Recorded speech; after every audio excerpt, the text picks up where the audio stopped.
Ini Yapul? Oh tidak, ini Yapul.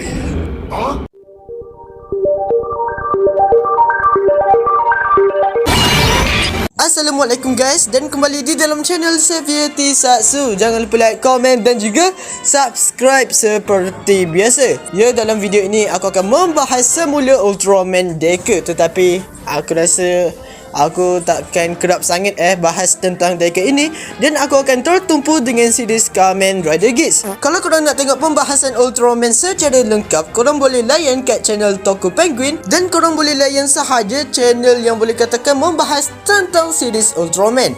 Okey, jadinya dalam video ini aku akan membahas episod 18 Ultraman Deca. Jadinya mari kita mulakan video ini. Dalam episod ini adalah debut daripada Yapul versi Deca, dan aku nak tanya kepada korang, adakah korang suka dari segi design Yapul di versi Ultraman Deca ini? Sejujurnya aku tak suka dan membuatkan aku teringat kostum daripada Alien Zeton. Bagi aku hampir mirip macam itu. Kalau dari segi penggunaan warnanya pun aku kurang macam membuatkan aku sakit mata je tau apabila melihat Yapul versi Deca ini.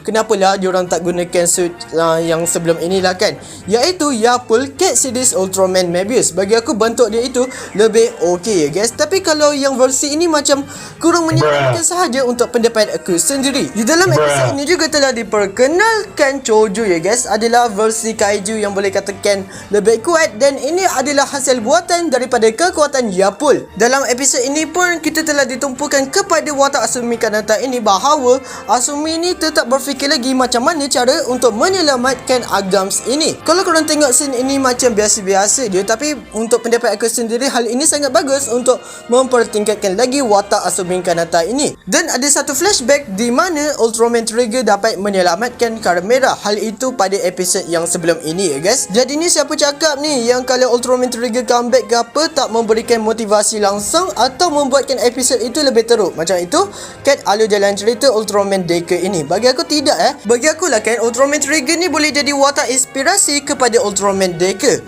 Kenapa pula macam tu? Okey, kalau Trigger boleh menyelamatkan Carmera yang dulunya jahat tetapi sekarang ini baik, mestinya Ultraman Deca dapat menyelamatkan Agams itu. Kalau Trigger boleh, Deca pun boleh. Macam tu lah kan. Secara tiba-tiba di sini Asumi telah ditarik oleh Agams masuk ke dimensi Yapul. Apabila Asumi Kanata telah memasuki dimensi Yapul, jadi ni kat sini telah berlakunya pergaduhan di antara Asumi dan juga Agams. Aku ingatkan melalui pergaduhan mereka ini, semua rahsia yang kita tidak tahu mengenai Agams ini akan terkuak tau, atau kita dapat mengetahuinya. Tetapi kat sini tetap sama-sama lagi ya.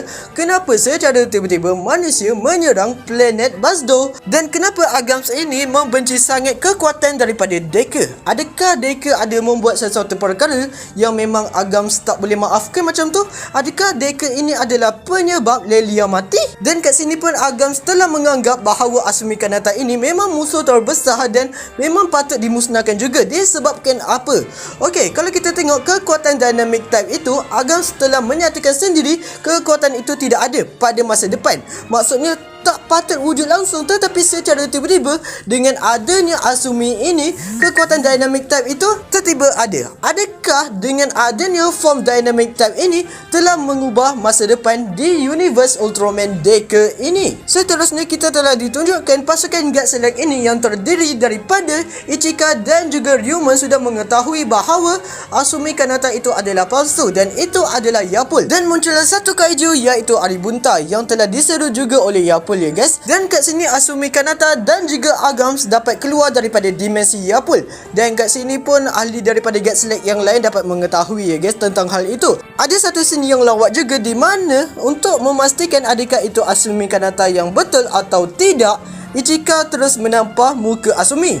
Dia dengan kuat juga tau, membuatkan aku terkejut. Kenapa pula Ichika ni? Oh, sebabnya adalah untuk memastikan adakah memang betul itu adalah Asumi. Dan Asumi pun redor dia. Apabila Ichika dan juga Ryumon hampir diserang oleh Aribunta, di sini pun Asumi Kanata telah berubah menjadi Ultraman Deca. yang bagi aku agak pelik di sini, kan jarak daripada Asumi dan juga kawan-kawan dia taklah terlalu jauh sangat, dan bagi aku agak dekat juga tau. Dan kat sini Asumi berubah macam itu sahaja. Patutnya kat sini Ryumon yang bagi aku orang yang sangat teliti, patutnya dia sedar dan perasan tau yang Asumi itu secara tiba-tiba berubah berdekatan dengan mereka. Ingatkan Ichika dan juga Ryumon itu sudah tahu yang Asumi adalah Deku, tetapi tidak, diorang belum tahu lagi. Bagi aku macam kurang logik dan kurang detail macam itu. Berlakulah perlawanan di antara Ultraman Deku dan juga Aribunta. Dan di sini Agams juga telah menyertai pertarungan tersebut dengan menggunakan kekuatan daripada Terafesa. Dan kesian Deku kena bantai teruk guys.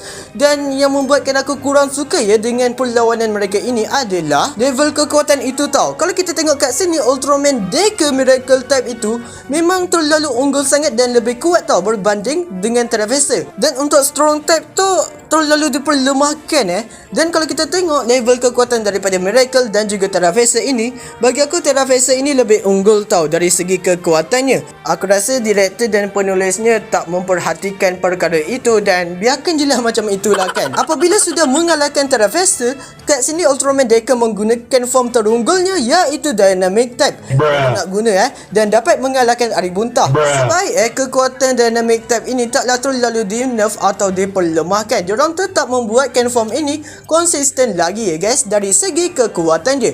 Dan kalau secara tiba-tiba Aribunta dapat mengalahkan Dynamic Type pun pelik Dan apabila Aribunta sudah dikalahkan, secara tiba-tiba badan dia meletup tau. Ya, tipikal monster kalau sudah dikalahkan oleh Ultraman memang badan mereka meletup macam itu. Dan kat sini Ultraman Deku Dynamic Type perasan bahawa Agams berada di situ, dan kat sini Ultraman Deku menyelamatkan Agams daripada terkena letupan daripada Aribunta guys. Dan kat sini plot twist yang tak dijangka bahawa sebenarnya Agams itu adalah versi Taori, iaitu Fake, dan itu adalah Yapul. Dan kat sini Ultraman Deku diserap masuk ke dalam dimensi Yapul guys. Wow. Dan ke mana Ultraman Deku? Iaitu keluar dari bumi. Wow, jauh juga Adakah selama ini Ultraman Deku melawan Yapul, iaitu berada di dalam Terafesa? Aku rasa tak disebabkan kalau kita tengok apabila Terafesa sudah dikalahkan, dia telah diserap masuk ke dalam dimensi Yapul. Dan selepas itu, Yapul berpura-pura menjadi Agams. Wish, bagi aku ini adalah strategi yang sangat bijak. Boleh katakan kat sini Yapul mesti salah satu villain yang bahaya juga nih kat series Ultraman Deku ni. Pada episod minggu depan akan dimunculkan semula Smairu Man, iaitu Ultraman Trigger. Aku harapnya korang terima je Kengo kalau comeback dalam series Ultraman Deku. Kesan pula dia punya karakter ni. Untuk episod kali ini bagi aku sangat okey sahaja dan tetap membuatkan para penonton teruja. Aku harapkan Yapul ini ditumpukan dan diceritakan dengan lebih terperinci tau, sebab kita tak tahu dia ini asal dari mana. Dan janganlah karakter yang bagus begini dibazirkan macam itu sahaja. Okey, itu sahajalah pembahasan aku. Jangan lupa like, komen dan juga subscribe seperti biasa. Jumpa pada video selanjutnya dan salam dari Malaysia. Bye bye.